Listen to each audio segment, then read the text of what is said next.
Ковид хаос во Македонија. Нема слободни болнички кревети ни за лек. Наред се резервните капацитети кои забрзано се полнат. Инфективната клиника веќе нема слободно место. Спасот сега се бара во модуларната болница која ги прими првите 15 пациенти. Јас не можам да кажам со која динамика ќе ги исполниме комплетните капацитети. Динамиката е на приеми и исписи, приеми и исписи. Така да јас не можам да предвидам од овој аспект со каква тежина ќе се развиваат клиничките слики и колкава потреба од хоспитализација ќе имат пациентите кои се хоспитализирани. Секако имаме 8 септември дополнителни капацитети, имаме други болници каде што би можеле да мобилизираме нови капацитети. Загрижува и состојбата во ковид центрите во внатрешноста.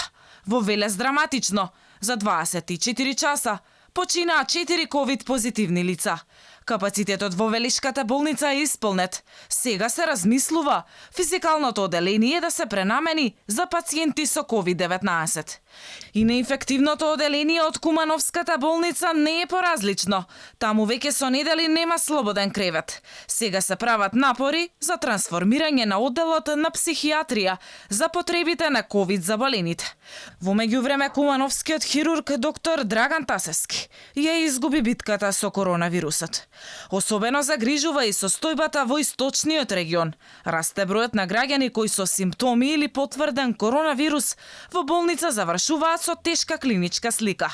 Директорот на Штипската болница Ален Ѓоргиев алармира дека од вкупно 50 хоспитализирани, половината се на кислородна подршка. Дојдоа луѓе кои што буквално имаат 30 сатурација. Тоа е многу тешка клиничка слика, тоа е така наречена респираторна инсуфициенција, што организмот не може со тоа ниво на кислород во крвта да ги обскрби сите витални органи во организмот и тоа е многу тешка клиничка состојба и скоро секогаш и многу често завршува фатално стој пациент. Инаку Штип и Свети Николе остануваат на врвот како градови со најголем број регистрирани случаи на 100.000 жители, а високо според бројот на заболени котираат Кочани, Делчево и Берово. Порастот на бројката на ново заболени ги исцрпува капацитетите и во Охридската болница.